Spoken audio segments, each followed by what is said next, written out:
नमस्कार, आप देख रहे हैं केबीसी न्यूज़। देखिए, आज बिहार विधानमंडल में मानसून सत्र की शुरुआत हुई और इस सत्र में जितने भी नेता थे, चाहे वो पक्ष हो या विपक्ष, तमाम लोग यहाँ पहुँचते हैं। लेकिन सत्र शुरू होने से पहले विपक्ष के द्वारा सत्ता पक्ष पर लगातार हंगामा शुरू होता है और उनके पास जो आज मुद्दे हैं वो मुद्दे हैं अपराध और ख़ास तौर पर जो महिलाओं के साथ हो रहे अत्याचार और जिस तरह से चुनाव आयोग के तरफ से विशेष मतदाता पुनर्निरीक्षण कार्य चलाया जा रहा है उसके खिलाफ। और इन तमाम चीज़ को लेकर के विपक्ष लगातार हमलावर रहे हैं और अपराध को लेकर के ख़ास तौर पर क्या कुछ कह रहे हैं विपक्ष के एक एक नेता। सबसे पहले शकील अहमद जो विधायक है, जरा उनसे सुनिए और क्रमबद्ध वो तमाम नेता को सुनाएंगे। शकील साहब, आज सदन का पहला दिन है, ये जो जिस तरह से विपक्ष अपने पूरे तेवर के साथ है और ये तेवर जनता की तकलीफों को देखते हुए हम सब लोग हमेशा ये कह रहे हैं कि लॉलेसनेस की सिचुएशन से उबरो, जनता के सवालों का जवाब दो, लेकिन कोई जवाब नहीं है। हम कैसे चलने देंगे सदन? कोई वजह है? कोई वजह नहीं। क्या कहेंगे? एसआईआर का मुद्दा तो है ही, क्योंकि ये वोट बंदी है।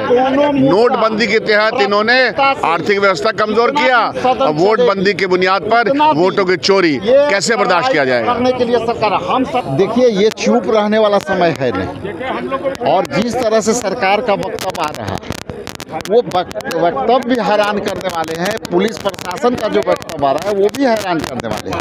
ये मौसम में किसानों को बदनाम कर रहे हैं गुंडा राज की स्थिति में, तो कैसे चुप रहा जा सकता है? सरकार तो चुप है, उनकी मजबूरी हो सकती है, लेकिन मेरे पास क्या मजबूरी है सिवाय जनता के मुद्दों को लेके?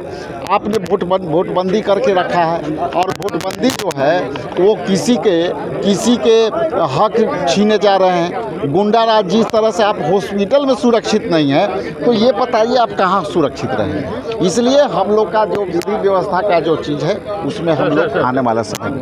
मुकेश जी, आज का सदन किस तरह से चलेगा? आप लोग बहुत अब देख लीजिए ना, आए दिन लूट, हत्या और बलात्कार की घटनाएं बिहार में हो रही है।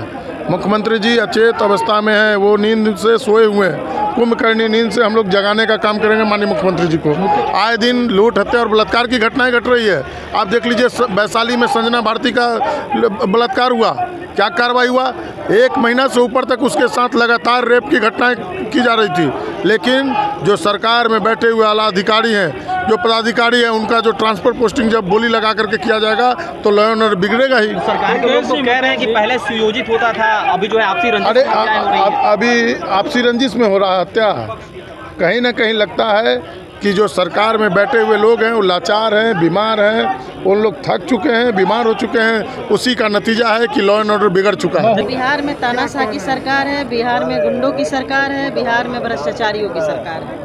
बिहार में कोई सुनने वाला नहीं है, कोई देखने वाला नहीं है। और कुछ बोलिए तो कहते हैं कि किसान हत्या कर रहे हैं। 2 महीने वो बेरोजगार हो जाते हैं मई और जून में, उसके बाद हत्याएं बढ़ जाती हैं। तो सरकार को माफ़ी मांगनी चाहिए या फिर ऐसे भ्रष्ट और संवेदनहीन अधिकारियों को तत्काल प्रभाव से बर्खास्त करना चाहिए, क्योंकि इस तरीके का बयान दे करके आप उन तमाम किसानों के मान सम्मान को ठेस पहुंचा रहे हैं, उनको आप अपमानित कर रहे हैं। सबसे बड़ी बात महिला सुरक्षा की करूँ तो मुजफ्फरपुर में देख लीजिए, एक छोटी सी बच्ची के साथ दुष्कर्म के बाद उसको हत्या करने की नीयत से उसको मार दिया गया और पुलिस प्रशासन क्या कर रहा है? उसको साधारण से हॉस्पिटल में एडमिट करा दे रहा है। अपने जिम्मेवारियों का निर्वहन लोग नहीं करते। वैशाली की बात करूँ, वहाँ बीजेपी और जेडीयू के एमएलए हैं। वहाँ एक संजना भारती नाम की लड़की जो कॉलेज में जा रही है फॉर्म भरने, वहाँ से उसको उठा लिया जाता है, उसके साथ दुष्कर्म करके उसकी हत्या करके उसको गड्ढे में दबा दिया जाता है और पुलिस प्रशासन चुप बैठी नहीं करा रही है। लगता है कि एनआरसी करा रही है। 70% लोगों के पास कोई सर्टिफिकेट नहीं, कहाँ से लाएंगे सर्टिफिकेट? अंचलाधिकारी पर रोक लगा दिया गया है, कोई सर्टिफिकेट न दे।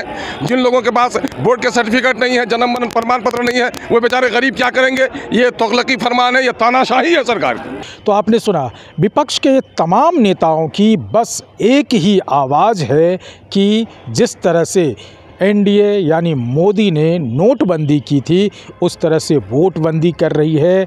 एनआरसी का मामला उठाया जा रहा है और एसआईआर का मामला उठा और इन तमाम चीज़ों के खिलाफ है।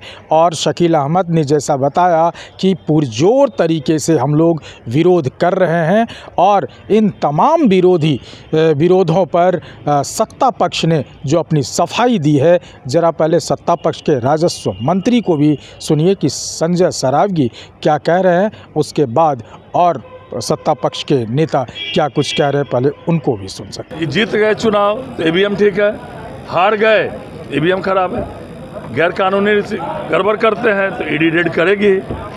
सुप्रीम कोर्ट में अगर इनके पक्ष में आ गया आदेश तो उच्चतम न्यायालय ठीक है, और अगर इनके पक्ष में नहीं आया तो उच्चतम न्यायालय खराब है। इसीलिए इन लोगों की आदत में शुमार हो गया है संवैधानिक संस्थाओं पर उंगली उठाना, और जहां तक एक भी अपराधी बचेगा नहीं, कैसे घींच कर अपराधी को लाया जा रहा है, इनकाउंटर किया जा रहा है, तो आप खुद ही दिखा रहे हैं। इनके शासन में जिस तरह अपराध और अपराधियों को सत्ता का संरक्षण प्राप्त था, और आज कोई माइकल लाल नहीं बोल सकता है कि अपराध और अपराधियों को सत्ता का संरक्षण प्राप्त है।